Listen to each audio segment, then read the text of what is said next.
Bonsoir. Alors, bienvenue au bulletin de nouvelles TKC. Je suis Zita. Et moi, Maxime.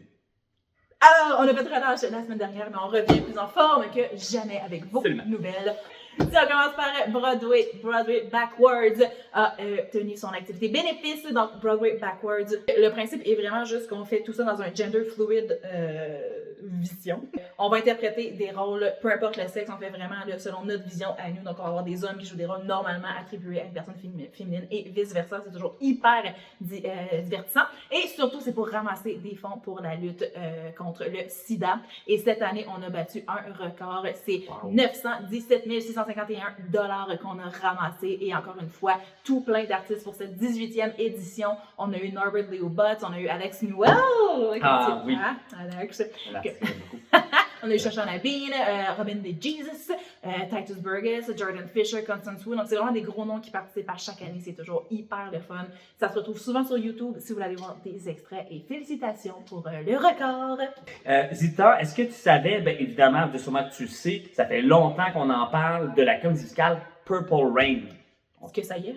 Ça y est, ça va commencer pour, dans le fond, du pré-Broadway. Ça aura lieu à Minneapolis, au Minnesota, au printemps 2025. Donc, Purple Rain, une comédie musicale qui se base sur le film de 1984 du même nom, qui a été écrit par Prince et qui se base aussi sur son œuvre musicale. Et justement, je disais, ça se passe à Minneapolis. C'est voulu. C'est de là que notre fameux Prince vient. Et quand je vois ça aller, je me dis, c'est un pas de plus vers une comédie musicale sur Taylor Swift. Ça s'en vient, Maxime. Ça s'en vient. Ça s'en vient, Maxime. Ça s'en vient. Écoute, peut-être, ce qui va peut-être aider aussi la cause de Taylor Swift, savais-tu? Je ne savais même pas, je le savais même pas, mais il y avait une comédie musicale Stranger Things. C'est très intéressant. Ça, je ne savais pas. Et pourquoi j'ai appris ça? Parce qu'à West End, on parle des Oliver Awards qui s'en viennent début avril. Les nominations sont sorties. Là, c'est sûr, la star, c'est Sunset Boulevard. On en a parlé toute l'année. 11 nominations, c'est plus que tous les autres pièces de théâtre et musicales cette année. Donc, c'est vraiment Sunset Boulevard qui mène les nominations. Sinon, meilleure actrice, on a Sarah Snook et Sarah Jessica Parker qui se battent pour le prix.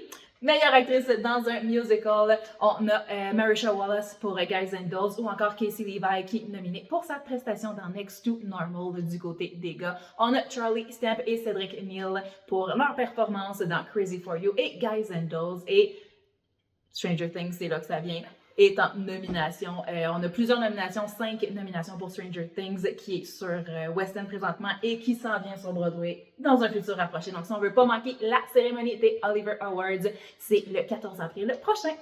Si on vient côté local, Zita, ça a fait les manchettes là, au Québec. Le groupe Juste pour rire a décidé là, la semaine dernière là, de se protéger de ses créanciers et dû à une situation financière précaire.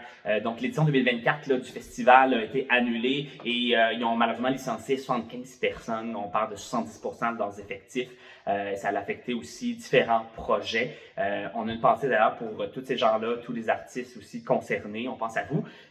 Ce qui est ressorti de ça, une bonne nouvelle qu'on a appris quand même récemment au niveau de la comédie musicale Waitress, là, qui allait être affichée là, normalement là, cet été à Québec et à Montréal. On a l'équipe de comédiens de Québec là, qui ont pris la relève là, et qui se lancent dans le projet et gardent évidemment toute l'équipe de production de comédiens et comédiennes là, qui sont déjà en place et leur donnent leur pleine confiance pour ce projet-là. Donc pour les 20 000 personnes qui ont déjà leur billet pour ces spectacles-là, bonne nouvelle, vous allez pouvoir le voir et vous allez pouvoir en profiter rien qu'en masse et j'en fais partie, donc j'en suis bien heureux. Dernière chose qui reste au niveau local, cette semaine, on a l'équipe des As de cœur qu'on a parlé récemment, qui font leur projet. Donc, Little Woman qui s'est présenté là, à la scène de Bourgneuf, là, si je me souviens bien, c'est vendredi et samedi 22 et 23 mars. Il faut avoir toutes les informations là, sur leur page Facebook, Instagram ou leur site web.